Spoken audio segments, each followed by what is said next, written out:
Salut à tous, on se retrouve dans une nouvelle vidéo que j'adore vous tourner chaque année puisqu'il s'agit de mes meilleures lectures de l'année 2023 qui arrive un petit peu tard, je m'en excuse. Dans cette vidéo, je vais vous présenter mes coups de cœur. Il n'y en a eu vraiment que 3, mais par contre j'ai eu énormément de lectures que j'ai adorées, donc qui ont frôlé le coup de cœur. C'est parti, je commence par vous présenter mes coups de cœur de l'année. Mon plus gros coup de cœur de l'année 2023, c'est Le Signal de Maxime Chatham que j'ai en papier mais que j'avais écouté à ce moment-là en audio et que vraiment je vous recommande à 1000%. Je vais aller très vite sur cette lecture puisque je vous ai carrément fait une vidéo book review, je vous la mettrai en barre d'infos ainsi que ma chronique. La famille Spencer va emménager à Mingan Falls dans un espèce de corps de ferme. Les enfants se font des amis, ils ont carrément même une nounou avec qui ils s'entendent super bien qui s'appelle Gemma, qui est une jeune fille qui est juste dans l'adolescence. Mais petit à petit il va se passer des choses vraiment étranges dans cette petite ville puisque on va suivre les personnages à différents moments de leur vie. On va tout d'abord suivre les enfants qui vont faire face à des choses très étranges dans ce village, mais également la police qui se rend compte qu'il y a des morts vraiment perturbantes. On va retrouver une personne complètement déchiquetée, on a l'impression que c'est un coyote qui l'a tué, mais il n'y a pas de coyote à Mingan Falls, donc vraiment toute la ville commence à se poser des questions. Il se passe des phénomènes étranges chez eux et ils essaient de savoir qu'est-ce que c'est. J'ai énormément adoré la famille Spencer, je me suis attachée à chacun des personnages. J'ai aimé les suivre au fur et à mesure dans l'histoire, mais surtout cette histoire m'a fait très peur parce que, encore une fois, Maxime Chatham mélange du fantastique un peu avec notre réalité et on se dit, et si ce qu'il décrit pouvait se passer dans la réalité, comment on réagirait ? Et vraiment c'est très effrayant, il y a des passages dans cette histoire, je vous dis, je les écoutais, j'étais en train de conduire et je me retenais un petit peu de respirer parce que vraiment il m'a fait très peur. Mon deuxième gros coup de cœur de cette année, c'est Les Possibles de Virginie Grimaldi. On change complètement de décor et d'histoire puisque celle-ci, elle m'a vraiment fait pleurer. Dans cette histoire, on va suivre Julian qui se retrouve obligée d'héberger son père puisque sa maison a brûlé. Et c'est vrai que Juliane, elle a l'habitude un petit peu de tout contrôler et elle se rend compte que petit à petit, en vivant avec son père, il semble avoir des absences, il se comporte de manière étrange.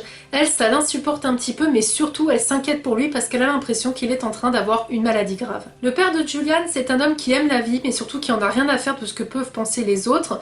Il a une tendance justement à dépenser son argent facilement pour des trucs sur téléachat.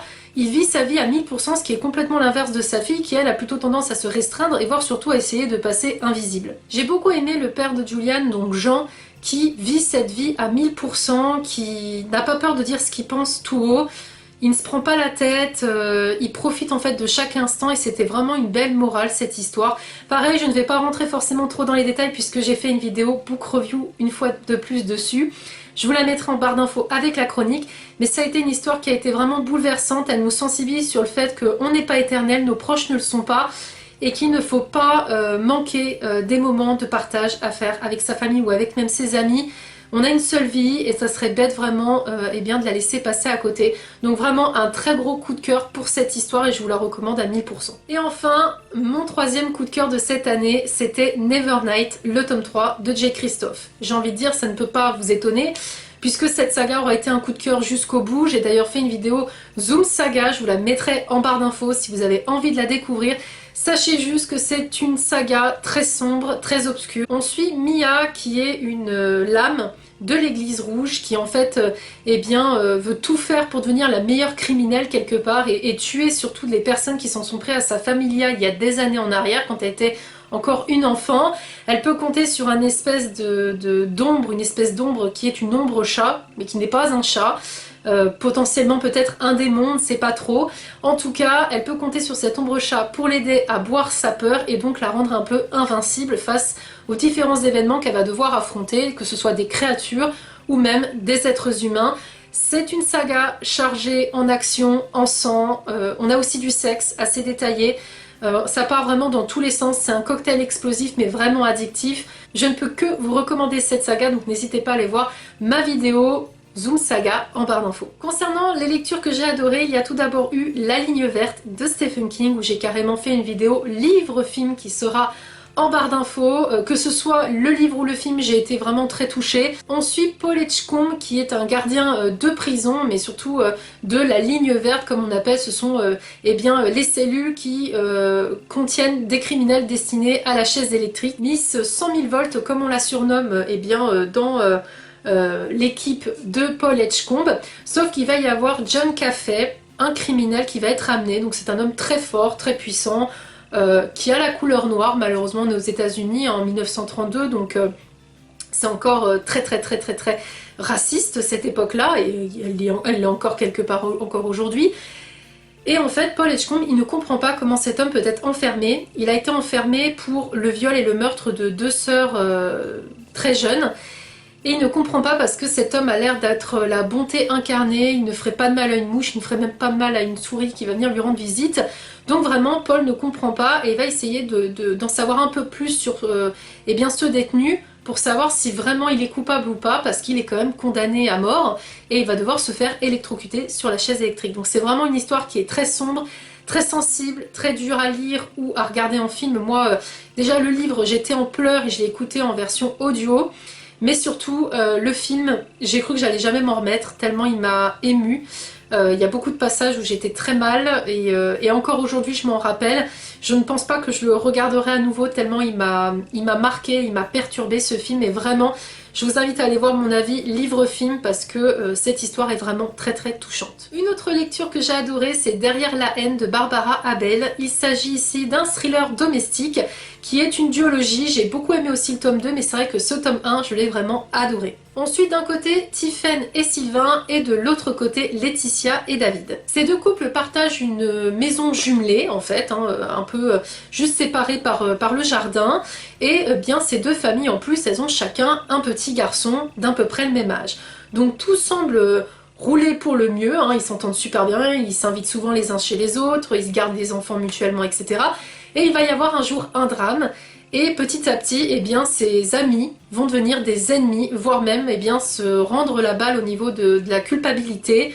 On va se rendre compte eh bien, que des personnes qu'on peut penser être nos amis et veiller sur nous s'avèrent être des fous, voire des paranos. Vraiment, cette histoire, on n'arrive pas à savoir qui est le vrai et qui est le faux. Est-ce que les personnes vont aller au-delà de ce qu'on pense? Et en général, oui, ça va même au-delà de ce qu'on peut penser. Franchement, moi j'ai été en haleine à lire cette histoire. J'ai été prise du début à la fin, je l'ai dévorée en même pas 2 jours. J'ai vraiment adoré cette lecture et je peux que vous la recommander. Le gros plus de cette histoire, c'est vraiment que l'action était présente du début à la fin. On s'attache aux personnages, on a envie de les défendre face à ce drame qui leur arrive, qui leur tombe dessus. On a surtout envie qu'ils s'en sortent. Une autre lecture que j'ai adorée, c'est Enchantment of Raven de Margaret Rogerson. Donc là vraiment c'est un one-shot. Le livre je l'ai en version reliée, vraiment magnifique. Donc en plus plaisir pour les yeux, en plus du plaisir de la lecture.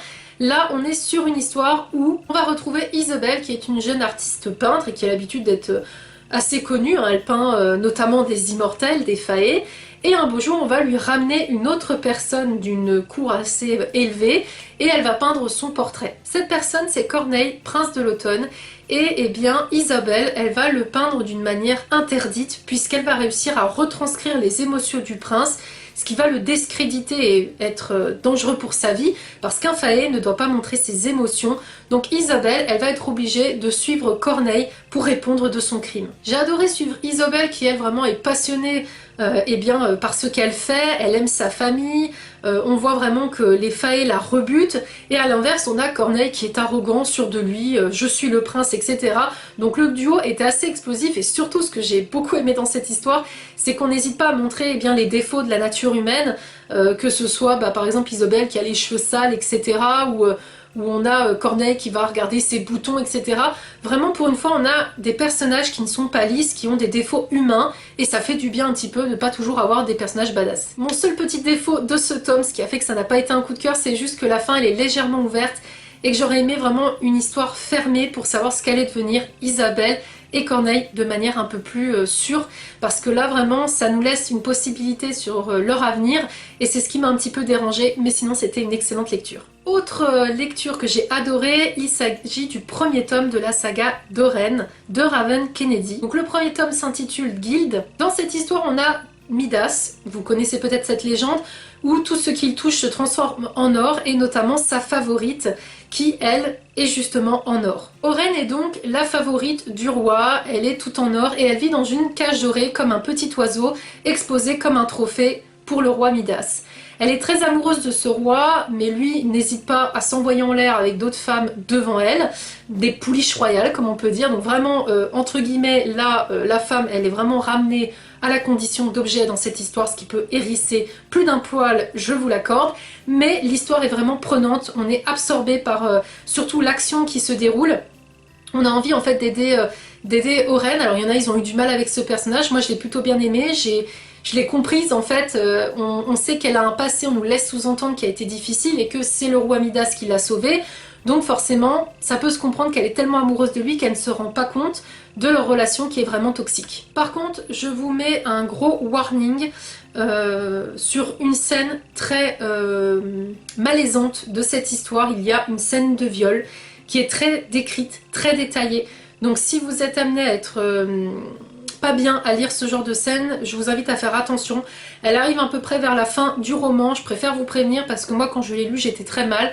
Je savais que ça allait être compliqué ce roman, je crois d'ailleurs que la maison d'édition l'a précisé qu'il y avait des scènes de trigger warning. Donc vraiment sachez juste qu'il y a une scène de viol vraiment très glauque, très détaillée, très dure à lire parce qu'on a l'impression d'être avec la victime, donc vraiment faites attention à cette partie-là si vous êtes sensible. Globalement, c'est un roman chargé d'action qui se dévore facilement. On s'attache quand même ou pas au personnage, chacun a sa façon de voir. Moi personnellement j'ai beaucoup aimé Oren parce qu'elle est quand même très courageuse malgré le fait qu'elle vive dans une cage dorée, et elle se rend vite compte d'ailleurs qu'en sortant de cette cage dorée, il y a plus d'un danger qui la guette. Une autre histoire que j'ai adorée, c'est Le Pays des Contes, le tome 4, Au-delà des royaumes de Chris Colfer. Donc c'est une saga qui me fait beaucoup penser à Disney, je vous l'avais déjà dit.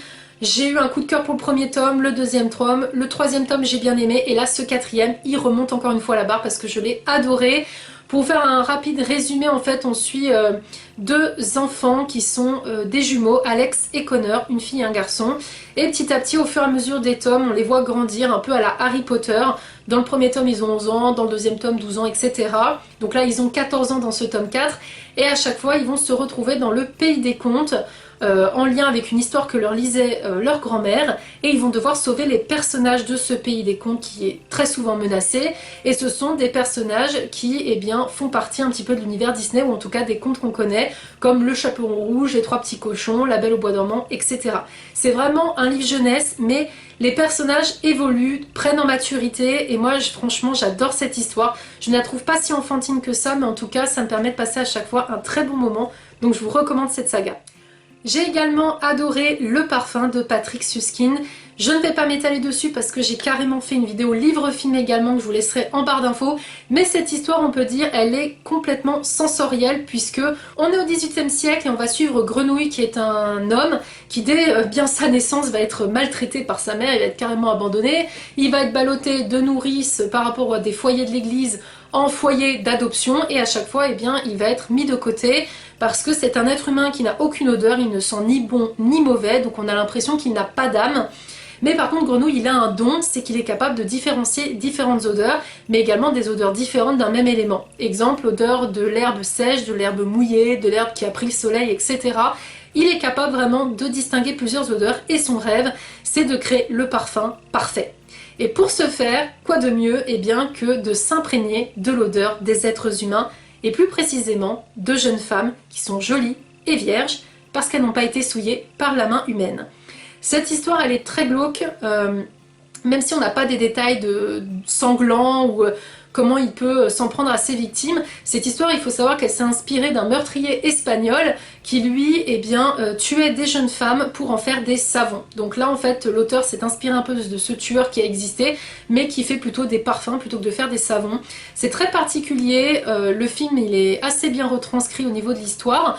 Je vous invite à aller regarder ma vidéo, mais en tout cas c'est une lecture qui est vraiment impressionnante et qui ne m'a pas laissée indifférente. J'ai également lu et adoré Salem de Stephen King.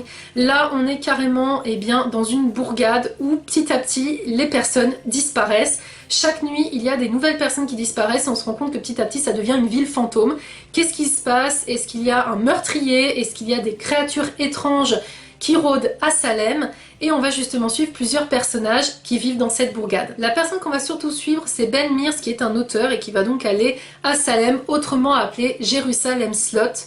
Il va vouloir retranscrire ce qui lui est arrivé il y a des années en arrière parce que justement il a un souvenir d'une année précise où les gens se sont mis à disparaître dans cette ville. Ce que j'ai adoré dans cette histoire, c'est que Stephen King il renouvelle un mythe d'une créature légendaire mais avec une sauce un peu plus moderne et même effrayante. Il a réussi quand même à me mettre les frissons, alors pourtant c'est un de ses tout premiers romans, mais vraiment j'ai adoré cette histoire, elle était vraiment effrayante, j'avais envie vraiment de savoir ce qui allait arriver au personnage, donc vraiment je vous la recommande. Et enfin, une de mes dernières très bonnes lectures de l'année 2023, c'est Dr. Sleep, le tome 2 de Shining de Stephen King. Donc c'était encore une fois avec mon challenge Stephen King, c'est pour ça qu'il y a beaucoup de King.